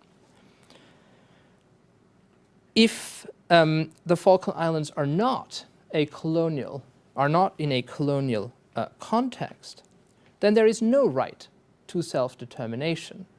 In that case, it all comes down to the traditional basis for title. Which state has a stronger claim? And as I have shown, this is, by a wide margin, the United Kingdom. All the effectivité in the last 200 years are, virtually all, are in its favor. Prescription has a sound basis in international law in particular. So if the United Kingdom had to point to one title, one of the three that gave it the strongest basis, it would be prescription. And this has been recognized in a long series of judgments, including in the Island of Palma's case. And the United Kingdom meets the requirements for acquisitive prescription, as I have outlined before. And on that basis alone, this tribunal should rule that the United Kingdom is entitled to sovereignty in respect of the Falkland Islands. And with that, I thank the members of the tribunal and Mr. President for their kind attention. That concludes the United Kingdom's submissions. Thank you, Professor. We are now going to ask you some questions. Je passe la parole à Monsieur l'arbitre Dupont. Merci, Monsieur le Président. L'Argentine a déclaré que la prescription inquisitive n'avait pas de source valable en droit international.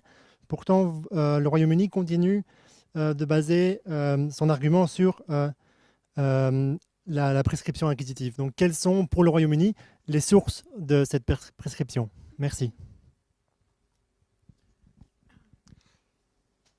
Je vais maintenant passer la parole à Madame l'arbitre Hofer. Merci, Monsieur le Président.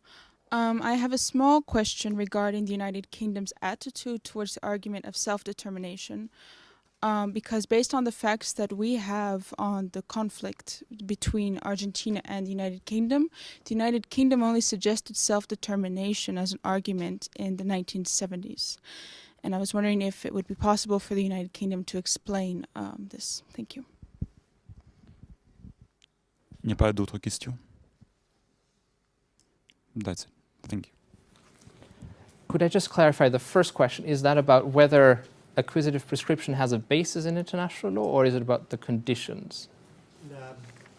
C'est à propos de la base juridique de la prescription inquisitive. Donc pas les conditions, mais la base précise de cette prescription. So the United Kingdom takes the view that acquisitive prescription is recognized in international law as valid a basis for a state to acquire a title to a territory. And this is, for example, recognized in the Island of Palma's case at page 839 of the award, where the tribunal said that continuous and peaceful display of territorial sovereignty, peaceful in relation to other states, is as good as title. One can also point to other decisions of international courts and tribunals, including the Camisal case, where this principle has similarly been affirmed. So we take the position that acquisitive prescription is firmly established in international law and does provide a basis for the UK's title in this case.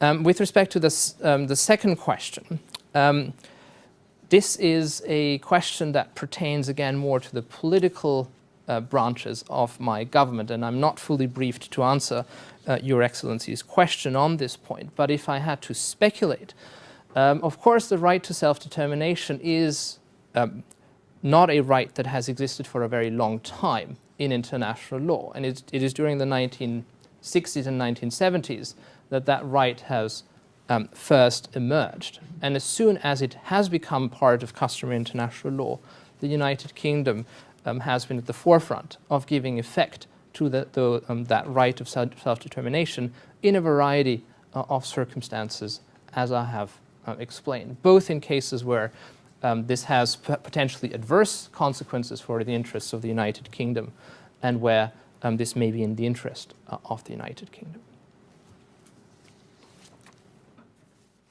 Thank you very much, Professor.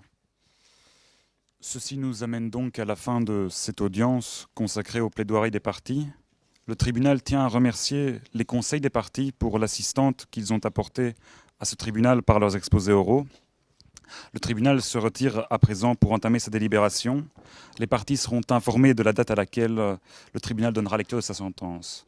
Enfin, le tribunal aimerait remercier le CDI et toutes les personnes qui ont permis d'organiser cette expérience assez unique, il faut le dire, et vraiment passionnante.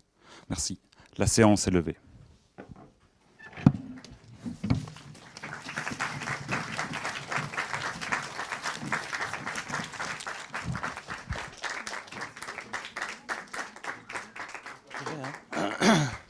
Bien, merci. Donc, juste quelques mots de clôture. Donc voilà, comme vous l'avez entendu, le tribunal entamera son délibéré. Donc les arbitres vont délibérer dans les semaines qui viennent et auront rédigé leur sentence pour début mai 2014. Donc ils travaillent quand même sous un programme relativement serré. La sentence sera rendue publique et le tribunal s'inspire ici plutôt de la pratique suivie par la Cour internationale de justice, puisque la sentence sera délivrée à une audience publique au mois de mai et la lecture de la sentence sera diffusée en streaming. Donc d'ici là, vous l'avez remarqué, l'audience a été filmée. Donc grâce à l'aide de la cellule podcast de l'ULB, les podcasts seront disponibles dans quelques jours sur les sites du centre. Donc je vous invite à suivre l'affaire sur les sites du Centre de droit international, donc cdi.ulb.ac.be, et sur la page Facebook du centre. Et je passe maintenant aux remerciements. Je voudrais tout d'abord adresser mes remerciements le plus chaleureux au professeur Marcello Cohen et Michael Weibel. Marcello Cohen donc de l'Institut des hautes études internationales de Genève et Michael Weibel de l'Université de Cambridge, d'avoir accepté à participer à ces procès simulés et d'avoir pris le temps de leur programme très chargé pour jouer le rôle de deux parties assez différents. Donc je les remercie vraiment, vraiment chaleureusement.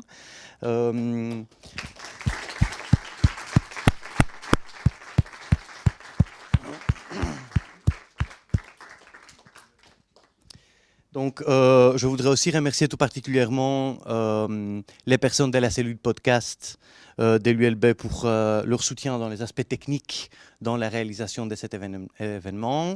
Donc, non seulement pour le travail qui a déjà été fourni, mais aussi et surtout pour le travail qui sera fourni par la suite, pour le montage des podcasts et pour le streaming lors de la sentence arbitrale. Un grand merci aussi à la Fondation Renaissance PAC et aux responsables du projet ARC, les juges en acteurs en mutation qui ont contribué au financement de cet événement. Enfin, un très grand merci à vous tous d'être venus si nombreux pour assister à ces procès simulés.